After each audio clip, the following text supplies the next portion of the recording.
Hello students, today I am going to discuss about Varignon's theorem or law of moment.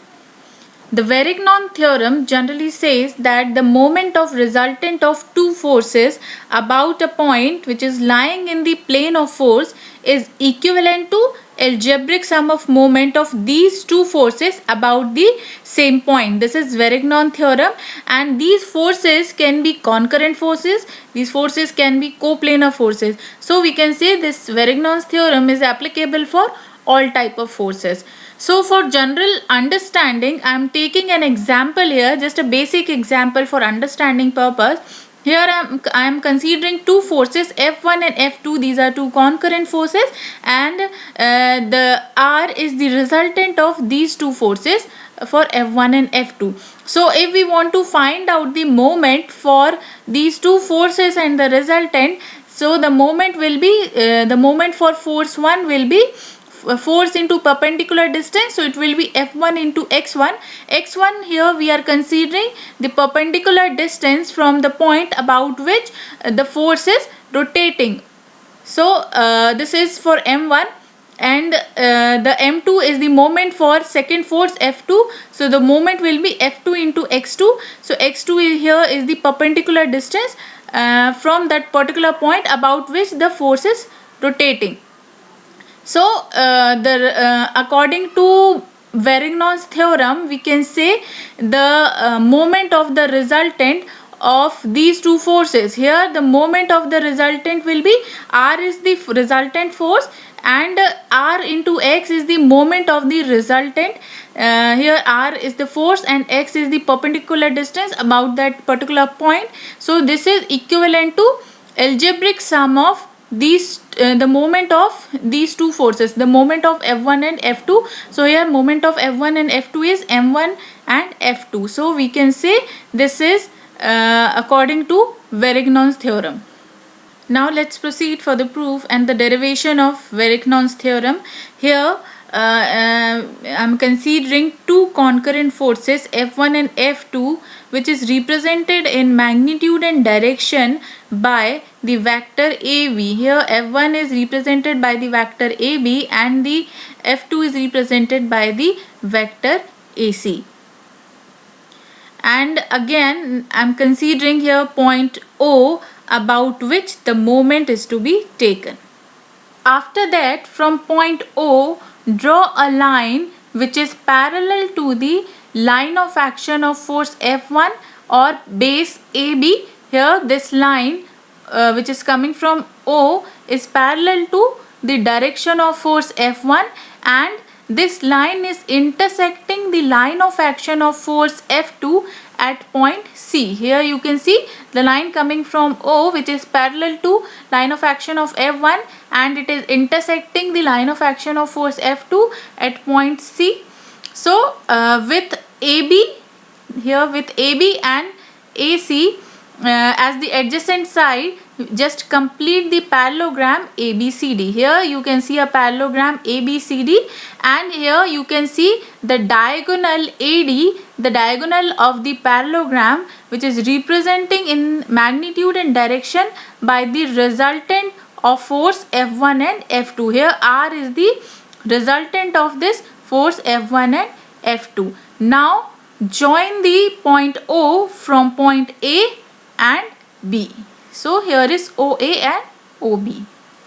So according to graphical representation of moment, which I discussed in the previous lecture, that is the moment of force about a point is equal to twice of the area of triangle. So here if we want to find out the moment for force F1, F2 and the resultant force R, that will be the moment of force F1 about point O. Here the moment of force F1 about point O will be 2 into area of triangle AOB. Here this is the formula, 2 into area of triangle AOB. Now for the second one, the moment of force F2 about point O is represented by 2 into area of triangle AOC. Now for the resultant R, the moment of resultant R or the force R about point O will be 2 into area of triangle AOD.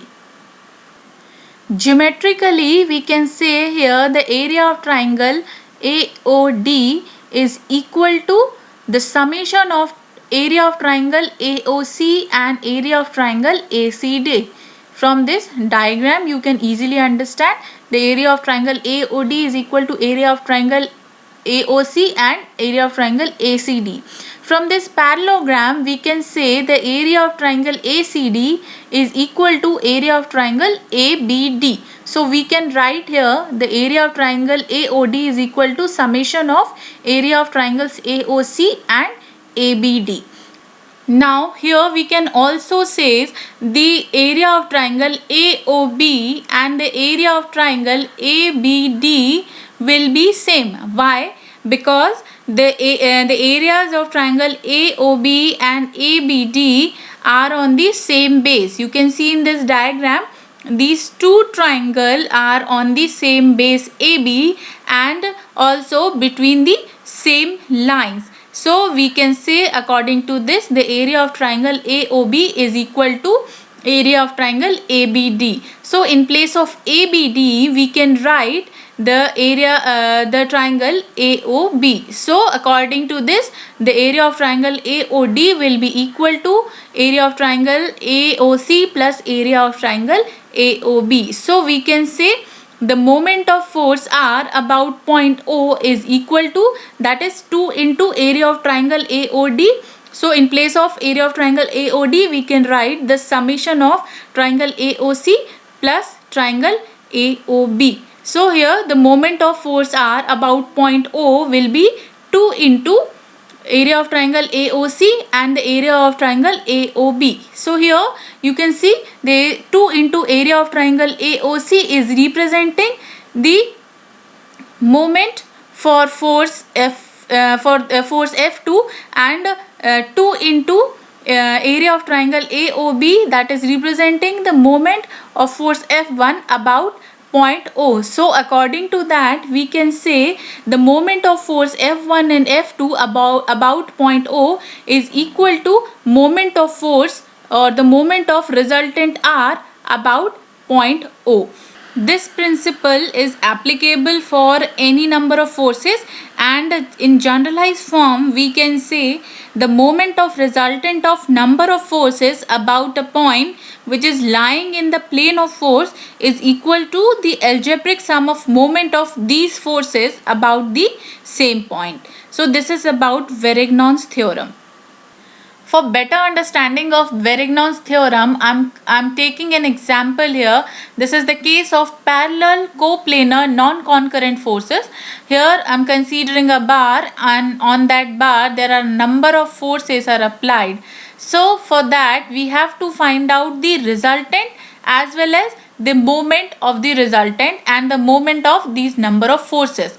So to find out the resultant, here I am considering the sign conventions for forces.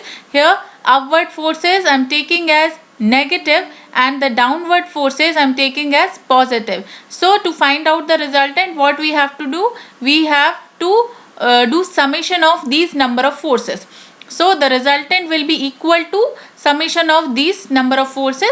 So the first force is 5 kilonewton, but the direction is upward. So it will be negative here. Why? Because upward forces I am taking negative. So 5 is in upward direction, so it will be negative. Now second force 6, that is in downward direction. So its sign convention will be positive. So it will be plus 6. Now third force is 4 kilonewton, but the direction is upward. So the sign convention will be negative here. So the resultant force will be in negative, that is minus 3 kilonewton. So here the resultant is in minus, so we can say the resultant force is acting in upward direction. Why? Because upward forces I am taking as negative. So we can say the resultant force is in upward direction. Now to find out the moment, we have to follow the Varignon's theorem. Varignon's theorem says the moment of the resultant about a particular point is equal to summation of moment of number of forces about that particular point. So for that we have to fix that point first. So here I am fixing point A, and about point A the force is turning or the moment has to be taken. So I'm fixing here point A. So to find out the resultant for these number of to find out the moment for these number of forces, what we have to do, for first force 5 kilonewton, the moment will be about point A. The moment of this 5 kilonewton about point A will be 5 into perpendicular distance from this point A. But in this condition, this force is acting on point A. So here the distance, the perpendicular distance will be 0. So here the moment for this first force 5 kilonewton about point A will be 5 into 0. 5 is the force and 0 is the perpendicular distance. Why 0? Because it is lying on that particular point only. Now coming to the second force, 6 kilonewton. 6 kilonewton. I already told you in my previous lecture of moment that about the sign conventions of the moment. If it is anti-clockwise direction moment, then the sign convention will be positive, and if it is clockwise moment, the sign convention will be negative. So for this first moment, the direction is anti-clockwise, in upward direction, anti-clockwise direction, so it is positive. Now second force 6 kilonewton, the moment for this force 6 kilonewton about point A will be force into distance, perpendicular distance. So the moment will be 6 into perpendicular distance is what? From point A is 2 meter. So here the moment will be 6 into 2. But the direction of this moment is clockwise direction. The direction of moment is clockwise direction. So the sign convention will be here negative. The moment will be force into distance. Force is 6 kilonewton and distance from point A, perpendicular distance from point A is 2 meter, but the direction is clockwise direction. So the sign convention will be negative here. Now coming to the third force 4 kilonewton. So the moment for this particular force about point A will be force into perpendicular distance. Okay, so the force is 4 and perpendicular distance from point A will be 2 plus 2. So here perpendicular distance will be 4. Now see, the direction of this particular force about point A will be, the direction of moment will be anti-clockwise direction. Here the force rotate in anti-clockwise direction. The force is rotating in anti-clockwise direction. So the sign convention will be positive here. So the summation of moment will be here positive. So the sign convention for this positive moment will be is showing that the moment is acting in anti-clockwise direction. See, we have the value of resultant R minus 3 kilonewton and the value of summation M is 4 kilonewton meter. So we can find out the value of X with this formula. We can find out the value of X. X actually it is the perpendicular distance of resultant R from point A. We are considering point A about which the force is rotating or the moment has to be taken. See, resultant will act at some distance from point A, so X is that perpendicular distance. So we can find out the value of X from this formula. But this formula is representing the moment of resultant R.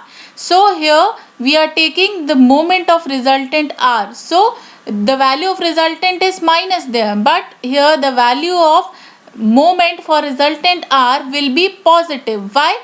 Because the direction of resultant is upward and the direction of moment for the resultant is anti-clockwise direction. See, here the direction of the resultant the moment of the resultant is anti-clockwise direction, so it will be positive. So this will be positive. So we have the value of m, we have the value of r, so we can find out the value of x. So we can say the resultant is acting at 1.3 meter distance from point A.